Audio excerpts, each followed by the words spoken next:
પ્રિય તાલીમાર્થીઓ, આઈટીઆઈના employability skill વિષય પરના લર્નિંગ પ્લેટફોર્મ પર આપ સૌનું સ્વાગત છે. સૌપ્રથમ હું મારો પરિચય આપી દઉં. મારું નામ છે હાર્દિક સુતરિયા અને હું ઔદ્યોગિક તાલીમ સંસ્થા વલભીપુર એટલે કે આઈટીઆઈ વલભીપુરમાં ઈએસ વિષયના સુપરવાઇઝર ઇન્સ્ટ્રક્ટર તરીકે ફરજ બજાવું છું. મિત્રો, આપ સૌએ આઈટીઆઈના વિવિધ અભ્યાસક્રમમાં જે છે એ પ્રવેશ મેળવી લીધો છે. કોઈએ મિકેનિક ડીઝલ એન્જિનમાં પ્રવેશ લીધો હશે, કોઈ ઇલેક્ટ્રિશિયનમાં લીધો હશે, કોઈ વાયરમેનમાં લીધો હશે, કોઈ કોપામાં લીધો હશે. તો અત્યાર સુધી તમે જે છે ધોરણ 8, 9, 10 સુધી વિવિધ વિષયનો અભ્યાસ કર્યો હશે, પણ અત્યારે આપણે આઈટીઆઈમાં એક બહુ જ મહત્વનો એવો સબ્જેક્ટ એમ્પ્લોયબિલિટી સ્કિલ એટલે ગુજરાતીમાં એને કહીએ તો રોજગારીને લગતી આવડત અથવા તો રોજગારી કૌશલ્ય વિશેનો જે આ સબ્જેક્ટ છે એ ઊંડાણપૂર્વક આપણે અભ્યાસ કરવાનો છે. ઘણા બધા એને એવો પ્રશ્ન થતો હશે કે એમ્પ્લોયબિલિટી સ્કિલ એટલે વ્યવસાય લક્ષી કૌશલ્ય અથવા તો વ્યવસાય લક્ષી આવડત એટલે શું, એ શા માટે જરૂરી છે, તો તેનું મહત્વ, આ વિષયનો પરિચય, એનાથી તમને જે છે આ લેક્ચરમાં માહિતગાર કરવાના છે. Employability skill that makes you attractive. એનો મતલબ એમ થાય છે કે રોજગારીનું કૌશલ્ય, વ્યવસાય લક્ષી કૌશલ્ય તમને બીજાથી જે છે એ કંઈક અલગ બનાવે છે, બીજાથી જે છે કંઈક દેખાવડા બનાવે છે. એટલે કે એમ્પ્લોયબિલિટી સ્કિલ, આને લગતું કૌશલ્ય તમારામાં જો આવી ગયું હોય તો તમે બીજાથી અલગ દેખાશો અને તમારા રોજગારીના, નોકરીના તકો પણ વધી જાય છે. હવે તમે સૌ ટેકનિશિયન બનવાની તાલીમ લઈ રહ્યા છો. કોઈક જે છે મિકેનિક ડીઝલનો ટેકનિશિયન બનશે, કોઈક ઇલેક્ટ્રિશિયનનો. તો આ તાલીમ પૂર્ણ કર્યા પછી તમે જ્યારે કોઈ નોકરીમાં જોડાવ છો અથવા તો કોઈ વ્યવસાયમાં જોડાવો છો, પોતાનો વ્યવસાય શરૂ કરવા માંગો છો, તો તમે તમારા કાર્યમાં કુશળ હો એ તો અનિવાર્ય જ છે. દાખલા તરીકે વાયરમેન હોય તો એને વાયરમેનનું કામ આવડતું હોય, ઇલેક્ટ્રિશિયન હોય તો એને ઇલેક્ટ્રિકનું લગતું કામ આવડતું હોય, એ તો જરૂરી જ છે. એની સાથે સાથે બીજી તમારી વ્યવહારની કુશળતા એટલે કે વર્તણૂકની સ્કિલો, વર્તણૂકની આવડતો કે કઈ રીતે કસ્ટમર સાથે વર્તન કરવું, કઈ રીતે બોસ સાથે, ઉપરી અધિકારીઓ સાથે, કે કઈ રીતે સહકર્મચારી એટલે કે આપણી સાથે જે લોકો કાર્ય કરતા હોય તેની સાથે કઈ રીતે કાર્ય કરવું, તેની સાથે કઈ રીતે આપણો વ્યવહાર રાખવો, વર્તન રાખવો. તો આ બધું પણ જરૂરી છે જે આપણે ઈએસ વિષયમાં શીખવાનું છે. એની ઉપરાંત આપણને બેઝિક ઇંગ્લિશ એટલે કે પાયારૂપ અંગ્રેજી જે છે એ પણ આવડવું જોઈએ, કારણ કે અંગ્રેજી જે છે એ આંતરરાષ્ટ્રીય ભાષા છે. તો આજના સ્પર્ધાત્મક યુગમાં રોજગારી મેળવવા કે વ્યવસાય વિકસાવવા માટે વિષયમાં નિષ્ણાંત હોવાની સાથે સાથે વ્યવસાય સંબંધી અન્ય કૌશલ્યો કેળવવા પણ અત્યંત જરૂરી બની રહે છે. એટલે કે આ બધી સ્કિલો તો હશે જ, તે તમારા ટ્રેડની સ્કિલોમાં તો તમે પારંગત થશો જ તે, પણ આની સાથે સાથે જે સોફ્ટ સ્કિલ કહેવાય એમાં પણ સોફ્ટ સ્કિલ પણ તમારી પાસે હોવી અત્યંત જરૂરી છે. હકારાત્મક અભિગમ વિકસાવવો જરૂરી છે. સ્વ જાગૃતિ, તમને તમારા પોતા વિશે ખબર હોવી જોઈએ, તમારા વિશ્વાસ વિશે, તમારા આત્મવિશ્વાસ વિશે, સામાજિક શિષ્ટાચાર વિશે પણ તમને ખબર હોવી જોઈએ. તો આવા વ્યક્તિગત ગુણો પણ તમારામાં જે છે ડેવલપ થવા જોઈએ, વ્યક્તિગત ગુણોનો પણ વિકાસ તમારામાં થવો જોઈએ. તો આ બધી વસ્તુ આપણે એમ્પ્લોયબિલિટી સ્કિલ નામના વિષયમાં આપણે શીખવાની છે.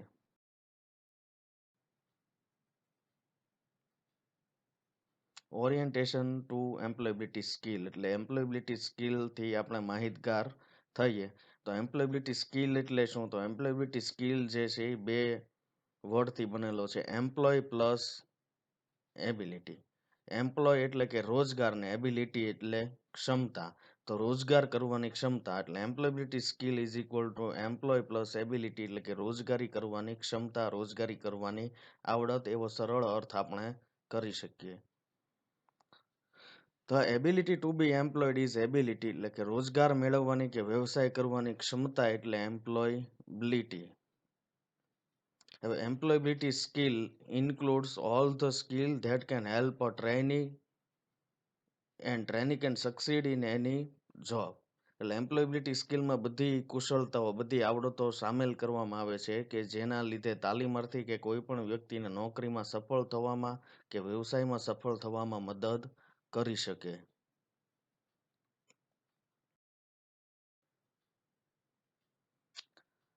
Employability skill are the core skill and traits needed in nearly every job. These are the general skill that make someone desirable to an organization. એટલે એમ્પ્લોયબિલિટી સ્કિલ જે છે એ કેવી એક મૂળભૂત એટલે કે કોર સ્કિલ અને ટ્રેટ એટલે કે લક્ષણો એટલે કે મુખ્ય કુશળતા મુખ્ય આવડત અને લક્ષણો છે કે જે દરેક નોકરીમાં તેની જરૂર હોય છે. આ બધી સામાન્ય કોમન સેન્સની કુશળતાઓ છે કે જે કોઈને પણ સંસ્થા માટે ઈચ્છનીય બનાવે એટલે કોઈ પણ ઓર્ગેનાઇઝેશન હોય, કોઈ પણ કંપની હોય કે કોઈ પણ તમારો એમ્પ્લોયર હોય એ પણ તમારી પાસેથી એવી અપેક્ષા રાખતો હોય કે તમારામાં કોર સ્કિલ એટલે કે મૂળભૂત આવડતો હોય અને બિહેવિયરને લગતા, સ્કિલને લગતા તમારામાં લક્ષણો હોય.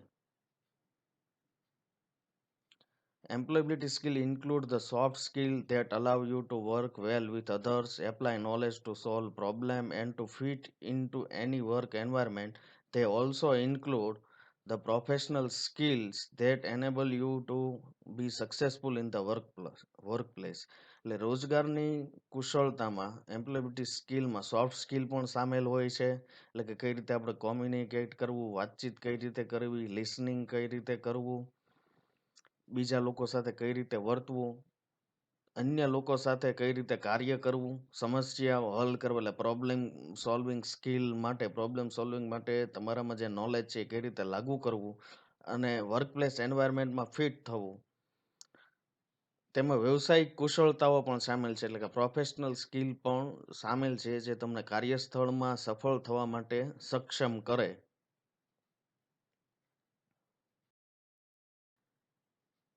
Employability skill are personal qualities that make you employable. એટલે કે એમ્પ્લોયબિલિટી સ્કિલમાં જે છે એવા વ્યક્તિગત ગુણો તમારામાં હોવા જોઈએ કે જે તમને રોજગાર માટે કે વ્યવસાય માટે યોગ્ય બનાવે. એની માટે જે કોઈ જરૂરી સ્કિલ હોય એ તમારામાં ડેવલપ થાય એ જરૂરી છે. They are sometimes called as soft skill or transferable skill. તો આવા જે વ્યક્તિગત ગુણો છે, આવી જે પર્સનલ ક્વોલિટી છે એને સોફ્ટ સ્કિલ પણ કહેવામાં આવે છે અને ટ્રાન્સફરેબલ સ્કિલ પણ કહેવામાં આવે છે.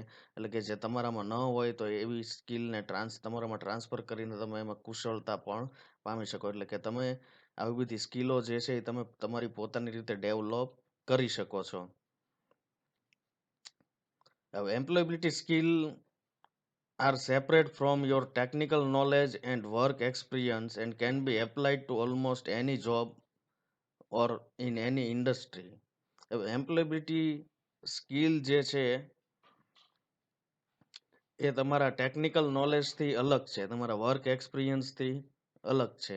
એટલે એવું જરૂરી નથી કે કોઈ પણ સારો મિકેનિક હોય તો એને કસ્ટમર સાથે સારી રીતે વાતચીત કરતા આવડતી હોય, સહકર્મચારીઓ સાથે સારી રીતે કાર્ય કરતા આવડતું હોય કે એનું કોમ્યુનિકેશન સ્કિલ સારી હોય એ જરૂરી નથી. એની ઇન્ટરવ્યૂ સ્કિલ સારી હોય એ જરૂરી નથી. એને સારું ઇંગ્લિશ આવડતું હોય એ જરૂરી નથી.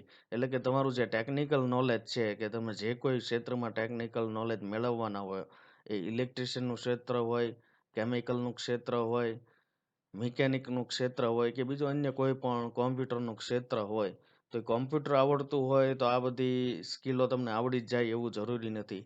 એટલે કે તમારી ટેકનિકલ નોલેજ એટલે તમારા કાર્યક્ષેત્રમાં તે કુશળ થવાનું છે અને આવી બધી અન્ય રોજગારીને લગતી આવડતો પણ તમારે વિકસાવવાની છે. હવે list of important employability skill એટલે કે મહત્વની એમ્પ્લોયબિલિટી સ્કિલનું લિસ્ટ.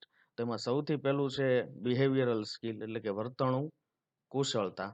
તો વર્તણૂક કુશળતામાં આપણે આ બધા જે પોઈન્ટ લખ્યા છે તેનો આપણે આગળ જતા ડિટેલમાં અભ્યાસ કરશું. એટલે કે સેલ્ફ અવેરનેસ તમારામાં આત્મજાગૃતિ હોવી જોઈએ, કોન્ફિડન્સ સેલ્ફ કોન્ફિડન્સ હોવો જોઈએ, પરસેપ્શન એટલે કે સમજણ હોવી જોઈએ, એથિક્સ એટલે કે તમારા નીતિશાસ્ત્ર તમારી નીતિમત્તા તમારામાં કેટલી છે, વેલ્યુઝ એટલે તમારામાં કેવા મૂલ્યો છે, મોરલ્સ, તમારું નૈતિકતા, એટિક્વેટ એટલે કે શિષ્ટાચાર, સામાજિક શિષ્ટાચાર, કઈ રીતે આપણે જે છે આચરણ કરવું અન્ય વ્યક્તિઓ સાથે, અને રોલ મોડેલિંગ.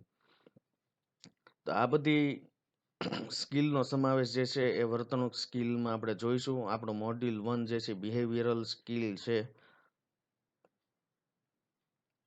બીજું છે ઇંગ્લિશ લિટરસી. તો ઇંગ્લિશ લિટરસીમાં તમે જુઓ અત્યારે કે ઇંગ્લિશ જે છે એક આંતરરાષ્ટ્રીય ભાષા છે, અને દરેક વ્યક્તિને એક બેઝિક ઇંગ્લિશ આવડતું હોય એ ઈચ્છનીય છે. એટલે કે આપણે મોડ્યુલ નંબર 2માં આપણે ઇંગ્લિશ લિટરસી એટલે કે બેઝિક ઇંગ્લિશ શીખવાનું છે, પ્લસ ઇંગ્લિશ રીડિંગ એટલે કે અંગ્રેજી વાંચન કઈ રીતે કરવું, ને ઇંગ્લિશ રાઇટિંગ અંગ્રેજી લેખન કઈ રીતે કરવું એ પણ આપણે જોવાનું છે.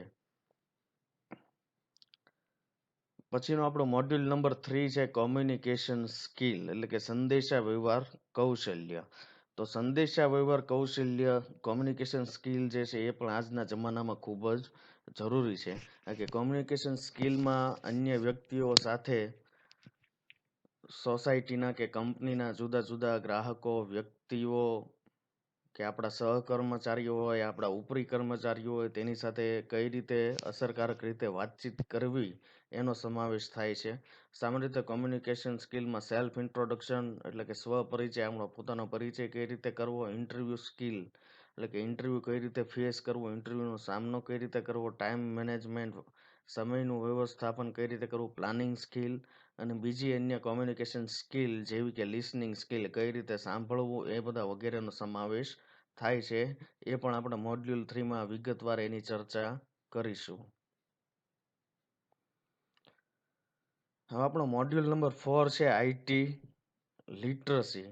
તો કોમ્યુનિકેશન સ્કિલ ને ઇંગ્લિશ લિટરસી અને વર્તણૂક સ્કિલ એટલે કે બિહેવિયરલ સ્કિલની જેમ આ પણ એક ખૂબ જ મહત્વનું મોડ્યુલ છે. કારણ કે આ જમાનો જે છે આખો ઇન્ફોર્મેશન ટેકનોલોજીનો યુગ છે. તો આપણને કોમ્પ્યુટર ચલાવતા પણ આવડતું હોય, કોમ્પ્યુટરની મૂળભૂત બાબતોથી અથવા તો કોમ્પ્યુટરની જરૂરી એપ્લિકેશનો આપણને આવડતી હોય એ બહુ જરૂરી છે.